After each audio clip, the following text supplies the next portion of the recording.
Welcome to the Bay Area Case Studies Virtual College Fair Explore session. Thank you for joining us. A few housekeeping announcements before we get started. You can use the Q&A button on your screen to type your questions to our presenters at any time. Your camera and microphone are off, so the panelists cannot see or hear you. This is one of many different sessions happening, so be sure to sign up for more. This presentation is being recorded, and so you can receive this information at thrivescan.com/BACS. We have a great group of schools with a variety of different experiences of size, location, and characteristics. And here are schools that we'll have for our presentation this evening. Tufts University, Bates College, St. Mary's College of California, Middlebury College, Fairfield University, and Franklin Marshall College, excuse me. All right, we'll start off with Tufts University.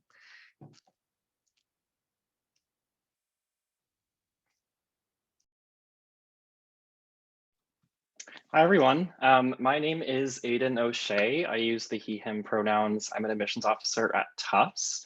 So I will just go ahead and dive right in once I share my screen. So hopefully everyone can see this beautiful aerial shot of Tufts. So what is Tufts? Tufts is a medium-sized research university, but we have the culture of a liberal arts college. And we really focus here at Tufts on faculty relationships, undergraduate student research, and celebrating the diverse experiences of our students. We have right around 6,000 undergrad students, so pretty solidly what you would call a medium-sized university. And these students pursue majors in one of our 3 different schools: the School of Arts and Sciences, the School of Engineering, and our Fine Arts School, the School of the Museum of Fine Arts at Tufts, which we call SMFA for short. But I really do like to think of it as sort of 3 schools, but 1 Tufts. At the end of the day, you're a Tufts student, and once you're here, the walls between the schools are very, very low. So I mentioned undergrad research being one of the sort of big pillars of how we do things here at Tufts. Our students really do delve into world-class research very easily and early on into their undergraduate careers. You can do research in literally any discipline you can think of. It doesn't just have to be sort of bench lab research in biology. We have students doing research on soft-bodied robotics or the rebirth of urban democracy and youth voter trends. We have students doing research on musical theater and the microbial communities in fermented food like kimchi. So it really spans the gamut of all the different academic disciplines. Students often get involved in research as soon as their very first year, and there's all kinds of different funding for students to design their own independent research during their time at Tufts as well. I think it's really hard to sort of typify a Tufts student, but there definitely are some really broad threads that interweave our community. At a high level, I would say Tufts students are known for being intellectually curious, globally minded, kind, and collaborative. Our main undergrad campus is in Medford, Somerville, Massachusetts, which is just 3 miles and 6 subway stops away from the heart of downtown Boston, right? So students really sort of get that best of both worlds of, the quintessential New England residential college campus, replete with old brick buildings and open green spaces to study.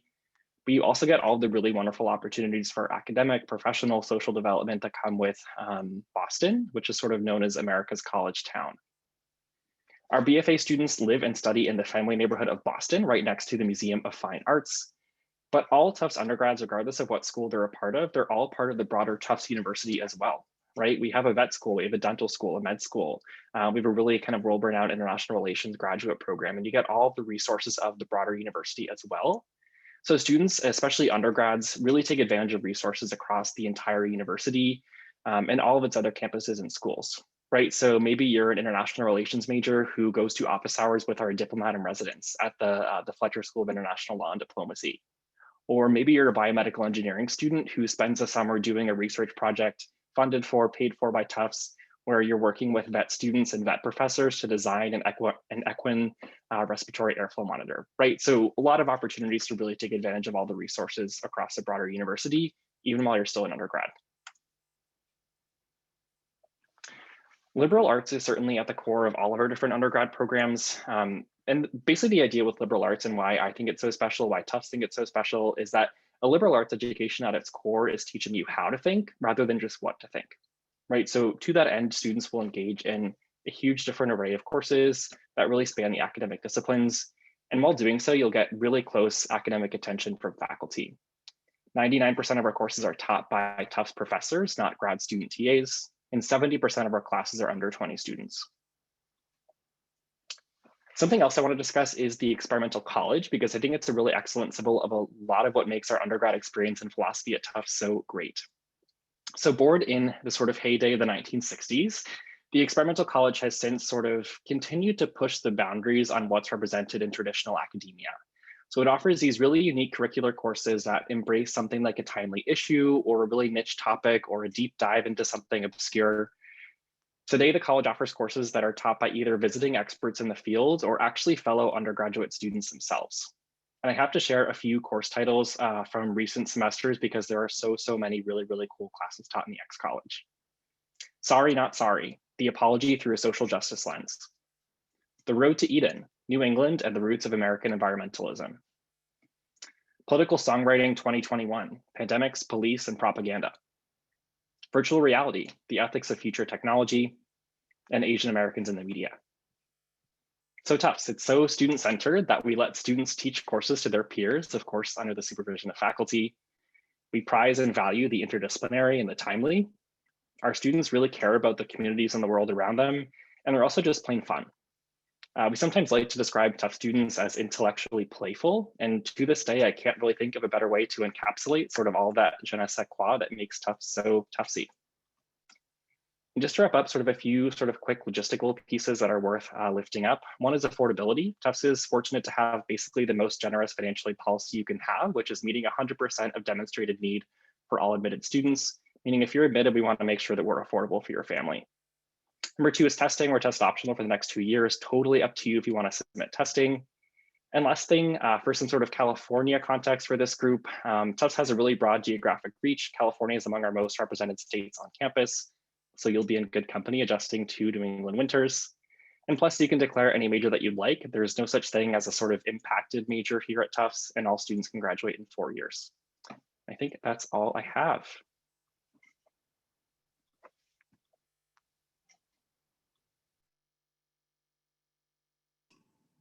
Awesome. Well, good evening, everyone. My name is Tyler Lucier. I serve as one of the Associate Deans of Admission for Bates College in Lewiston, Maine. So let me pull up my screen here. I share with you. All right. So a little bit about Bates. Bates is a small private liberal arts institution of about 2,000 total students. As I mentioned out of the gate, we're located in Lewiston, Maine, which for those of you who don't know, is just a little over 2.5 hours north of Boston. So why Bates and what is so special about this wonderful place in Maine? First and foremost, I think it's important to understand the founding of the college. And with that, showing you our mission statement out of the gate. Bates was founded in 1855. And since day one, Bates has been an educational opportunity for all students. From the very beginning, we've welcomed women and students of color. We were the first coeducational institution in the Northeast. And so ensuring that Bates was an inclusive education for all students is something that was at the founding core values, but obviously that inclusive community is something that we continue to build to this very day and is incredibly important to our students each and every single day. But as you think about Bates in the landscape of other small liberal arts colleges in the Northeast, I think it's important to really understand where we're located. Lewiston and Auburn make up the second largest metro area in the state of Maine. It's still Maine, so I take that with a grain of salt. That means about 65,000 residents in the greater Lewiston-Auburn area. We're just over about 35 minutes north of Portland, which is the capital and the largest city. And as I mentioned, just a few hours north of Boston. What's really incredible about our community is the fact that Lewiston is incredibly diverse. When you think about the landscape of the Northeast, Maine or Vermont, New Hampshire, not the most diverse states in the country, but when you get to the city of Lewiston, around 20 years ago, Lewiston was designated as a resettlement zone. And for our community, that meant welcoming thousands of new community members, folks coming from Somalia, from Ethiopia, from Sudan. And so to have such an incredibly international population is something that I think can surprise folks when you go to the local Lewiston High School and there's over 20 languages spoken. But the reason I mention the makeup of our community is because there's really one piece to the student experience that is going to be a constant for all, and that is this commitment to community. Bates as an institution has been recognized as a top 20 program in the nation for community engaged learning, taking what you do in the classroom and really finding the real world application of that given content. So it could be an economics student helping a local business. It could be A foreign language student helping to serve as a translator, could be a pre-med student partnering with one of our 2 local hospitals that flank campus, St. Mary's Regional Medical Center and Central Maine Med. Every semester, half of our students will be taking coursework that requires community engagement as a part of the curriculum. Every club and organization and every athletic team has to have a community liaison. So no matter where you fall at Bates, you're always going to find ways to partner and to ultimately give back. Also important, not just our campus within Lewiston, but we also own about 500 acres of land on the coast of Maine. This is our Bates Morse Mountain Conservation Area. So for folks looking to explore the coastline or who want to do environmental studies research or marine biology research, you have a great opportunity here with the Conservation Science Center. For anyone with a real adventurous spirit, just a wonderful shot of Baxter State Park if you want to go hike up Mount Katahdin. Some academic basics to the college. We have 37 majors and 26 minors. Some of the larger programs at the moment include biology, psychology, economics, and political science at the moment. But with a 10-to-1 faculty to student ratio, again, you'll notice that we really do focus on that small classroom environment where you really do know your faculty on a first name basis and get to build those lifelong relationships. One piece, in addition to community engaged learning, that I think is important to understand what's unique about Bates is what we refer to as short term. Bates operates on an academic calendar in what we call a 4-4-1. We take 4 classes in the fall, 4 classes in the winter, and then just 1 class throughout the month of May, what we call our short-term period. It's an opportunity to take just 1 class. It's an opportunity to catch your breath. And for anyone who's explored the Northeast in the wintertime, everything is starting to finally thaw out and the flowers are hopefully blooming. So it's a chance to also just explore the state of Maine. Undergraduate research, practitioner taught courses where you learn from the experts. There's going to be a lot of unique offerings, even opportunities to go abroad. So short term is regularly a favorite memory of many of our students. But also undergraduate research. Each and every single day, students can be a part of really incredible research opportunities. Every student to graduate will author a senior thesis, which is a opportunity to really conduct graduate level research at the undergraduate level. So that is an opportunity for our students, and that actually ultimately culminates in our Mount David Summit, where we get a chance to celebrate your work. This Center for Purposeful Work, a great opportunity as we think about career readiness, and has been a unique opportunity to really set our students up for success, which the numbers have shown us that around 99% of our students have been settled within 6 months of graduating. Acceptance rates to medical school and law school have been in around the 90% area over the last few years alone. But purposeful work has been a great opportunity to add a lot of institutional layers to try to set our students up for success. And so certainly Bates is an institution for students with an adventurous spirit. I know I'm going through this rather quickly, but I think I'm running up a time. So final points, Bates reaching carbon neutrality just a few years ago. And then as far as the admissions practices, been test optional since 1984. So really something that is incredibly important to us. We also meet 100% of demonstrated aid. And that is my timer going off. I didn't think it would be that loud. But thank you for taking some time to learn about Bates, and I'll turn it over to my colleagues.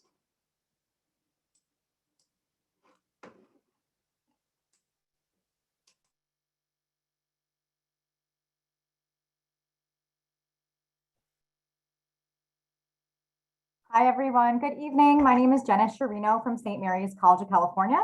I serve as the associate director here, and I work with students from throughout the South Bay, so San Jose and Santa Clara counties. So please don't hesitate to reach out to me if you have any questions about admissions, about visiting campus. We are open for campus tours currently. So I'm happy to walk you through this next exciting chapter of your journey to college. I want to first introduce St. Mary's as one of the colleges that change lives. St. Mary's is one of the 44 colleges that is renowned in the book and the nonprofit organization, The Colleges That Change Lives. I highly encourage you to read it and explore the website ctcl.org to learn more about really incredible colleges that represent liberal arts schools that are dedicated to the support of a student-centered search process. And St. Mary's has the notoriety of being the only California, only Catholic, and only Division I school that is ranked in the Colleges That Change Lives. And I myself am a product of a Colleges That Change Lives education. So I really appreciate the chance to advocate for the liberal arts in general. So to share more about us in an introductory fashion, I'll go through each and every one of these really unique facets of what makes St. Mary's different and exciting. We're located in Moraga, California. So for those that are from the Bay Area, you might know or have been to campus before. We're in the heart of the East Bay, about 35 minutes directly east of San Francisco, 20 minutes east of Berkeley, and about 15 minutes from Walnut Creek. So we're really right in the heart of everything. It's an absolutely stunning campus. It's my background. We're surrounded by the rolling hills of the Contra Costa Mountains, and with such great access to the city and everything that's around in the Bay Area, when it comes down to internships and also just getting off campus and enjoying your time as a student, going to concerts, when they reopen, the movies, out to dinner, sporting events. It's something that really our students take advantage of, both on campus and off campus. We're known as a smaller school, definitely in comparison to a lot of the behemoth UC and CSU California colleges out there. We make up about 2,700 undergraduate students on our campus, predominantly residential. Most students live on campus all 4 years, about 70% do. We guarantee housing the first 2 years of campus, and it actually is required 100% of our freshman students live on campus as well. So community is really at our core, essentially. We do focus and encourage students' growth and exposure within a liberal arts context and a liberal arts curriculum. So my colleagues have done really amazing jobs describing the liberal arts to you today. I love the how to think, not what to think mentality. Students really are exposed to the social sciences, the creative arts, math, theology, and religious studies. You see the connectedness of everything that you're learning and how that applies to your major, who you are as a person, in addition to your future career path. We are a Catholic LaSallian college. Our founding is through the Christian brothers who really instill the core principles that we live by, which regardless of your faith, whether you're Catholic or not, I think everybody can identify as LaSallian because we can all have respect for each other. We can all be inclusive. We can all support and encourage community. And we can all engage in civic and social responsibility. Those are our core principles that we live by. And we are also a Division I school. We have 16 D1 men's and women's sports. We're highly competitive in our conference, the West Coast Conference, and we have over 23 different intramural and club sports as well. One thing that I love about St. Mary's being that the community is so diverse in every single way. About 57% of our students identify as a student of color or as a multicultural student. 31% of our students are the first in their family to attend college. So we have a very strong first generation student population that's served by what's called the high potential program at St. Mary's. And 54% of our students identify as a religion other than Catholic. So encouraging discussion amongst students that are different is part of the world that we live in. And to be able to do that in college is going to allow you to grow as a person and as a lifelong learner too. We have over 40 different academic majors, 43 to be exact. You can take a look at what we have here. Bachelor of Arts and Bachelor of Science degrees. Notably, no impacted programs. You do not have to declare your major until the end of your sophomore year.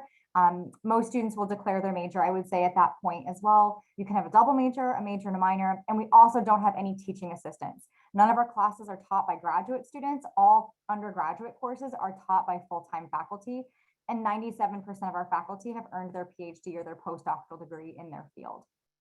I'm going to skip to January term. January term is my favorite thing about St. Mary's. We operate very similarly to Bates, a little bit different on a 4-1-4 academic calendar. So again, 4 classes in the fall, 4 in the spring, and 1 short term in the month of January, where students have a chance to do a community service-based opportunity, to do a study abroad, either domestically or internationally, or explore a single topic, a 1-credit class on campus of your choosing. And there's some really incredible classes. I highly encourage you to go online to the website and explore what was even offered this past year. We had some hybrid and virtual learning opportunities. So you really do transform into a global citizen from just that 1 month long experience. And we are hoping to have or there are plans in place to have some limited international travel courses this January term coming up this year. Secondly, what's really unique about St. Mary's is that we offer a full Great Books program. So every year, students take 1 collegiate seminar class. It's a course that's at the heart of our curriculum. Students explore great books from 3,000 years ago up until the 21st century. So engaging in really high level thought and discussion amongst their peers in a semi-craft style class. And then just lastly, I know I'm just out of time. We have 2 application deadlines, early action, regular decision. Important things to note, because you can find all this on the website. We are officially test optional. We will no longer require the SAT or the ACT. And we do award merit-based scholarships at the time of admissions up to $30,000. And of course, we encourage students and families to file for the FAFSA as well. So if you have any questions for me, please enter them into the chat and I'll turn it over to my colleagues. Thanks so much for listening and have a wonderful rest of your night.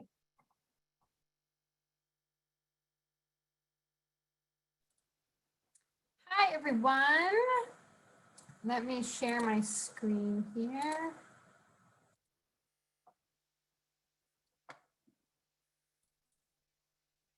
Okay.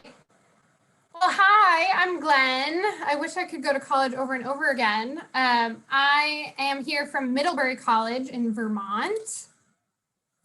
I'll just tell you a few quick facts. So Middlebury is a residential liberal arts college with about 2,500 students. We're fully undergraduate, so that means that you have close connections to faculty and all the resources on campus are for the undergraduates. Students come from all 50 states and over 70 countries across the globe. Exploration and discovery will define your learning at Mid. You can choose from more than 850 different classes, 49 majors and programs, and then more than half of those are interdisciplinary. In addition to our main Vermont campus, which like I said is all undergraduate, we also have a large network of schools abroad, summer language immersion schools, and our Monterey Institute for International Studies in California. So now I'd like to dive into some of the details that makes Middlebury so special. So first, it's our location. The Vermont Champlain Valley offers an experience that's deeply rooted in a sense of place and community. This strong connection to the local environment is really central to our identity and really allows students to take advantage recreationally, academically, and really the community at large within town and Vermont. One of the most common questions we hear is, what makes Middlebury special? I'm sure we all hear that question a lot. And for me, it's that we hold 2 identities. And it might seem juxtaposed at first, but then taken together, it's what makes Middlebury Middlebury. So first, we're a small college in a small state with a strong connection to our community.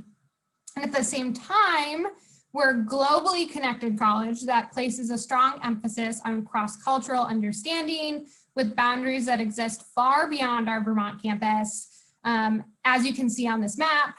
And this is demonstrated in several ways. It's through our curriculum, an internationally diverse student body, extensive study abroad. About 60% of our juniors study abroad at least one semester, and often in a language immersion.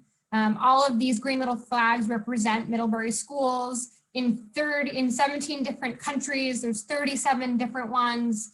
And your financial aid and academic support from Middlebury is at each of these locations. Ooh, jumping the gun here.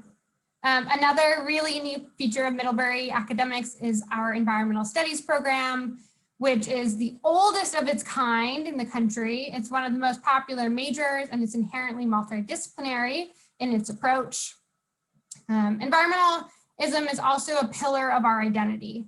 We became carbon neutral in 2016, and we recently embarked on another really ambitious sustainability plan called Energy 2028. So our plan is in the next 7 years to become 100% run off of renewable energy.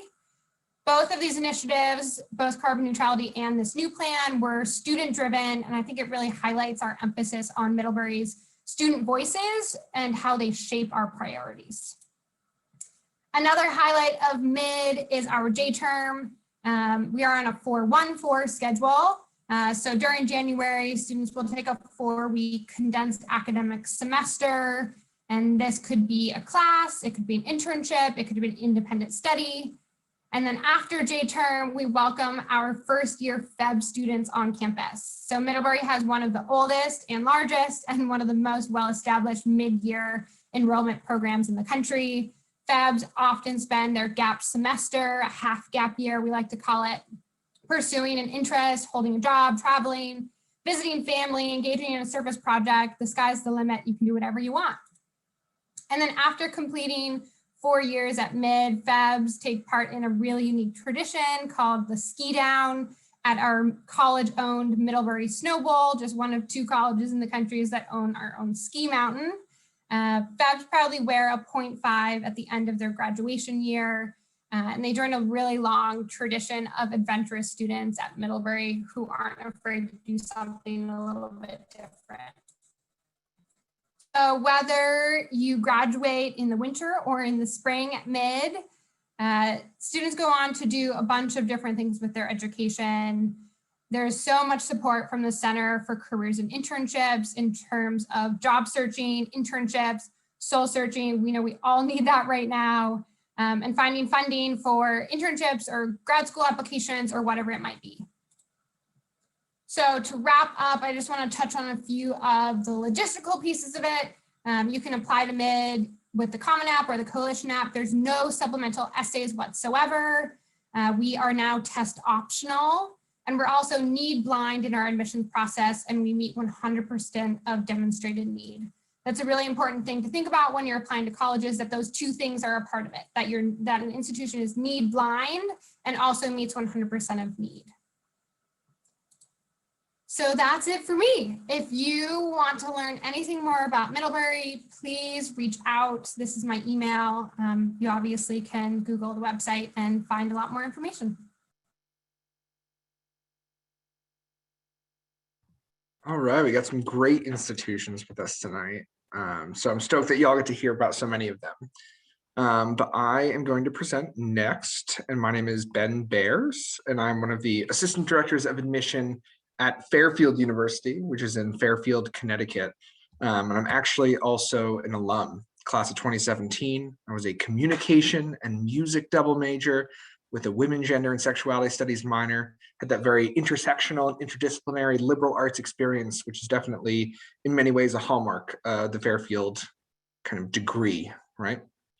So Fairfield University is a Catholic and Jesuit university located in Fairfield, Connecticut. We have very much, our location is somewhat attractive to many students. And that is because we have kind of a tight-knit suburban campus where we guarantee housing all 4 years in a beach town on the Sound, with the opportunity for some students to live off campus on the beach their senior year, kind of a wrap up to their time at Fairfield. But what's nice about it is that we're actually on the Metro North train line that goes into New York. So yes, students will have opportunities to connect on campus in our local community, but also just about an hour down the road in New York for internships, research opportunities, going to see a show in the city on Broadway, or maybe even just going to like a baseball game or something like that. So really our location is kind of what sets us apart as an institution. But you can kind of see here, if you haven't been to the East Coast before, we are across from Long Island. As you can see there, about 2 hours, 2.5 hours from Boston, about an hour from New York, about 2 to 3 or 3 hours from Philly, about 5 from DC. And during my time at Fairfield, I was in all of these different cities for different reasons, whether it's for a club or organization or for service learning type courses at the institution. As I mentioned, we are a Jesuit and Catholic institution, and that's definitely a big part of our identity. And yes, if you are interested in exploring your faith through residential colleges, through campus ministry and things like that, Fairfield can be a really great fit for you. But I really want to focus in on, similar to St. Mary's, is this idea of these values that are super important to us. As a Jesuit institution, it's about kind of caring for the whole person, being a person for and with others, the idea of service, and kind of striving for excellence. So I think regardless of faith, those are things that we can all kind of get behind as important pillars of a strong life and education at any institution. Yes, there are opportunities for service trips and stuff like that. And the Jesuits were really passionate about helping in the local communities. But you'll have opportunities, as I mentioned, to do other things as well. Yes, study abroad and things like that. But as one example, my dad happens to be a professor of English and American Studies, and he takes his native lit course to the Cheyenne River Sioux Tribe Reservation every year before class in the fall to, again, have kind of an immersion aspect to the class that they'll then take. So again, yes, Catholic institution where you can definitely, explore your faith, but an institution for all people, regardless of faith, if any. When it comes to the numbers, we're a medium-sized institution. We're about 4,000 undergraduate students, so definitely focused there, whereas we have about 1,100 or so grad students. So students never have trouble finding research opportunities. Over 75% of our students do an internship, especially in business. Many do even more. But our average class size is about 20 students. When it comes to our student to faculty ratio, it's about 12-1. We have tons of opportunities to get involved through clubs, organizations, affinity groups. We have D1 sports. School spirit is a big thing. Stag pride is a real deal. So if you're looking for that at an institution, you'll definitely find that at a place like Fairfield. When it comes to offerings, we have our College of Arts and Sciences, our School of Business, School of Nursing and Health Studies, and our School of Engineering. Regardless of what school or if you're in the college, you will be taking classes within that College of Arts and Sciences as a liberal arts educated student. I mentioned my majors, but I've had friends who were accounting and music double majors. I had friends that were a computer science and sociology double major with a Black studies minor. And so you can really explore your interests at the institution and all these opportunities. Nursing is our only direct entry program. If you want to do nursing, you got to apply specifically for it. It's pretty selective as it goes, but a really great opportunity to explore your clinicals and get involved in our community. As a campus, we don't have a massive footprint. But what we do have is the ability to kind of grow upwards instead of outwards. So all of our buildings are always updated and new buildings are created every day, from a new School of Business, dining hall, rec center, new upper year housing to, really becoming that modern Jesuit institution is kind of how we phrase it. We're always growing and making sure that we're supplying students with the facilities they need to just excel and succeed. When it comes to merit aid scholarship, we do have a hefty sticker price at the bottom there. I think it's important to note that we do offer merit scholarship. The majority of our students do receive those, as well as need-based aid through our Office of Financial Aid. So there's no separate application for that kind of opportunity. It's included in those packages that you may receive as a student at Fairfield. Really quick, I'm just going to focus on the bottom left corner there. The 98% of graduates are in full-time job, graduate programs, or some type of service like Peace Corps, Jesuit Volunteer Corps within 6 months of graduation. That is actually with over 2/3 of students responding over the past few years. So great stats if you're into that. But again, you want to get something out of your investment in an institution, and that's something that we have even during COVID. So a big thing for us. But all in all, Fairfield can be a really great fit, as a modern Jesuit institution, kind of right outside of the city, but very much that liberal arts experience, growing as a whole person and exploring your interests. So thank you all so much, and I'll pass it off to the last presenter.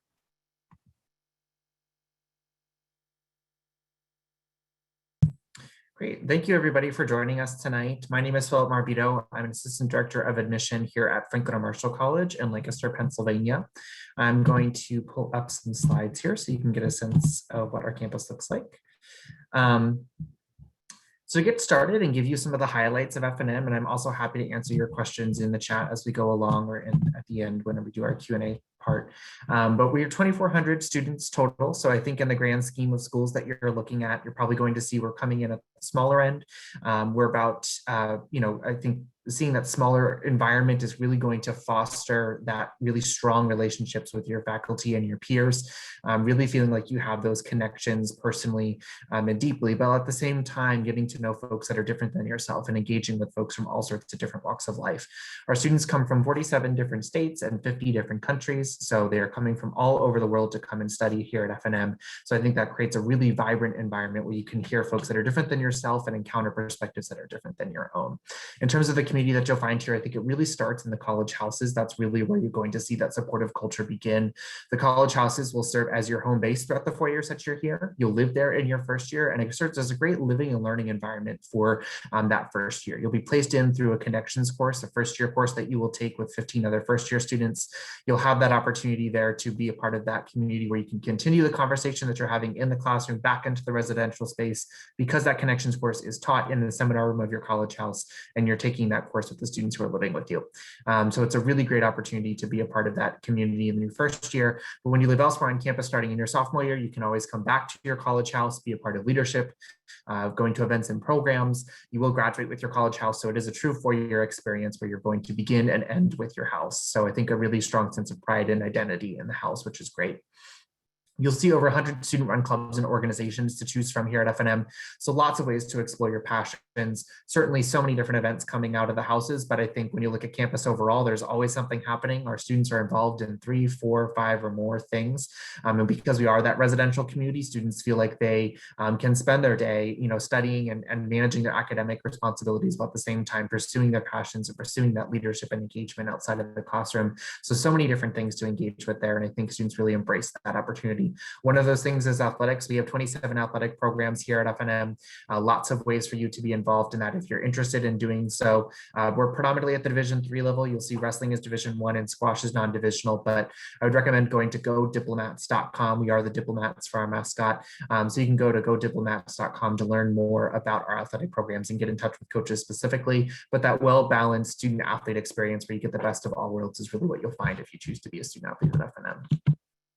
In terms of the academic program, you'll see over 60 different areas to choose from, so a lot to explore. You don't have to declare your major until the end of your sophomore year, so you'll have that time to really explore and dive deep into areas that are interesting to you. We don't admit students specifically into direct majors or to admit students into a school within a larger university. Once you're admitted to Franklin or Marshall College, you have the ability to enroll in any course that you have the prerequisites to take. So there really is great opportunities for exploration there. Regardless of what you'll major in, you'll see our average class size is 17. We have a 9-to-1 student to faculty ratio, and the overwhelming majority of the classes that you're going to take are going to be discussion based. So it's going to be a really great opportunity for you to know your professors, certainly know more than just your name and where you sit in the classroom, but also know who you are personally and understand some of the challenges, some of the aspirations that you have. And so it translates into really great opportunities such as research. Our 2/3 of our students are going to do some sort of research or a one-on-one faculty guided experience at some point before they graduate, doing typically undergraduate research that is well beyond the undergraduate level in its quality. Co-publishing research, going to conferences around the world and presenting that. So doing really unique things, I think, is something that a lot of our F&M students will say they've done before they graduate. You can put together unique combinations of things, so major minor combinations, double majors, our joint studies program, which is a great flexible alternative to the double major. We also have students who will pursue some of our standalone interdisciplinary programs, such as public health. Public health is a combination of biology, sociology, and government, so you approach different issues from those different lenses. So getting a really well-rounded experience in that major is one example of an interdisciplinary program at F&M.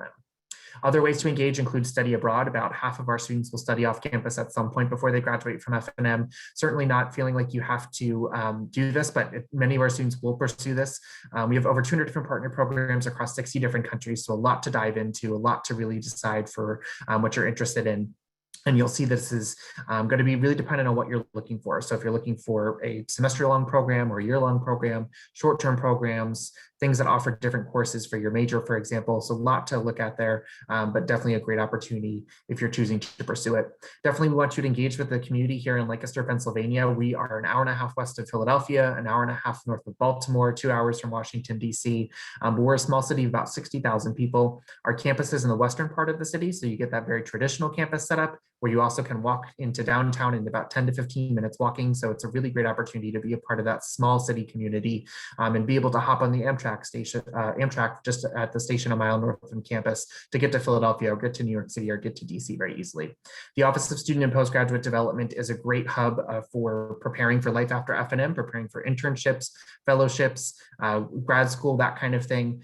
So it's a really great opportunity there to work with a student development advisor who's assigned through your college house, and you can work with them starting in your first year. To wrap up with the application process, we accept the common application or the coalition application, either one of those. We are test optional. We've been test optional for over a decade, and we plan to be test optional continuing into next year and beyond. We do recommend interviews, so you're welcome to interview with us. You're not required to do so, but we'd love to get to know you personally. We have 4 rounds to apply in at FNM, 2 rounds of early decision, November 15th and January 15th. We have December 1st is our early music notification deadline, and regular decision is January 15th. We meet 100% of demonstrated need all 4 years for students and families. So that's also a bit about our financial aid process. I'm going to wrap up there, and we're excited to take your questions at this point.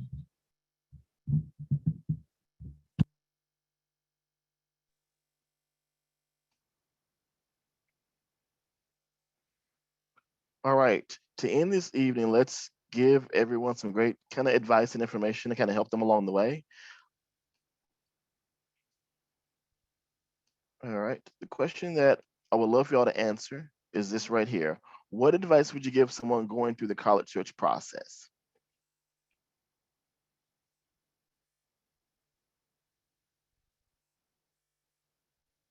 We can go in order of presenters.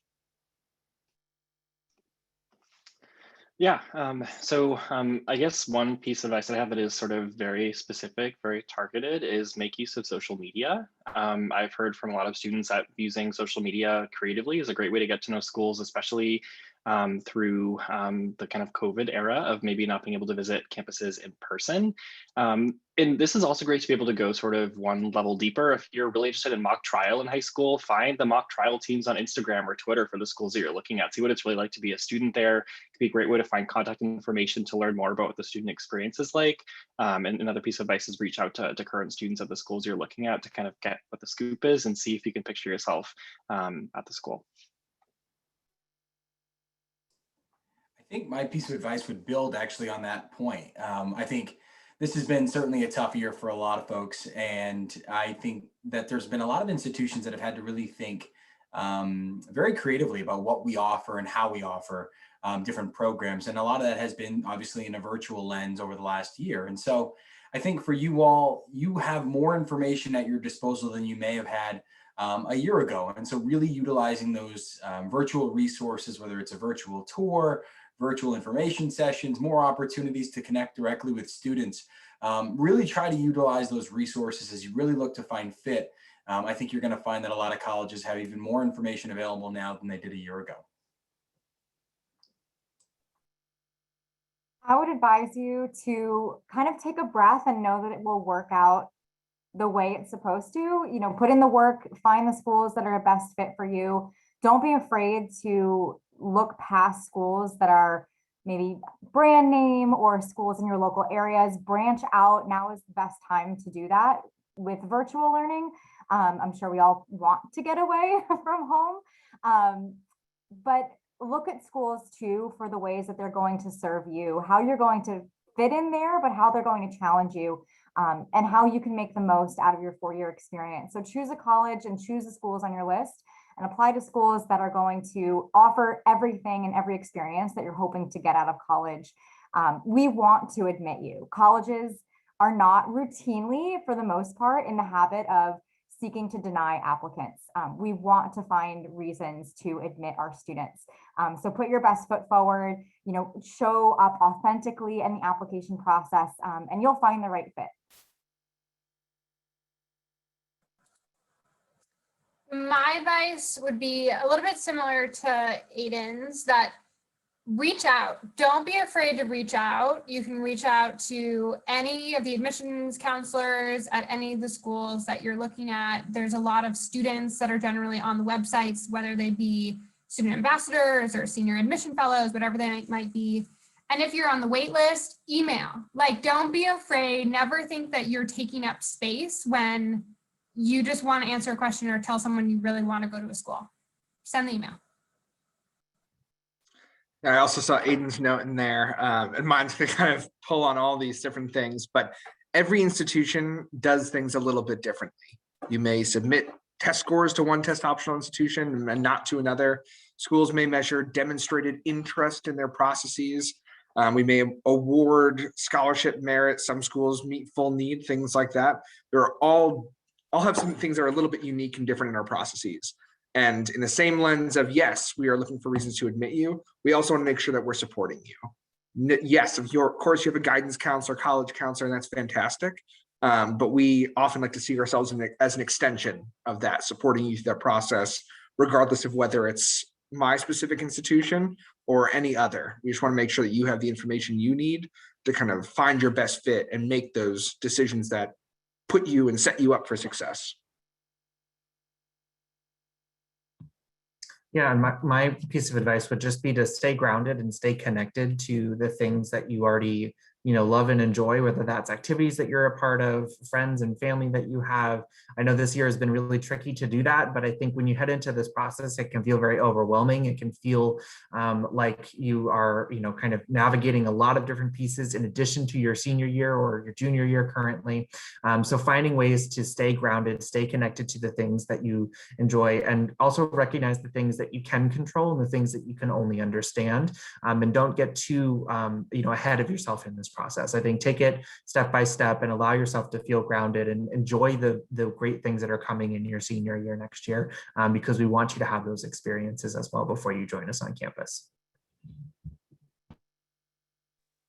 All right, that was great advice from y'all. And thank you all for attending the exploration session. After this session, you will go to the college fair. There'll be more sessions available for you there. This recording will be available at strivescan.com/BACS as well. Participants, thank you so much for coming. Reps, thanks so much for participating and giving great information as well. We'll see you all at the college fair. Have a good night.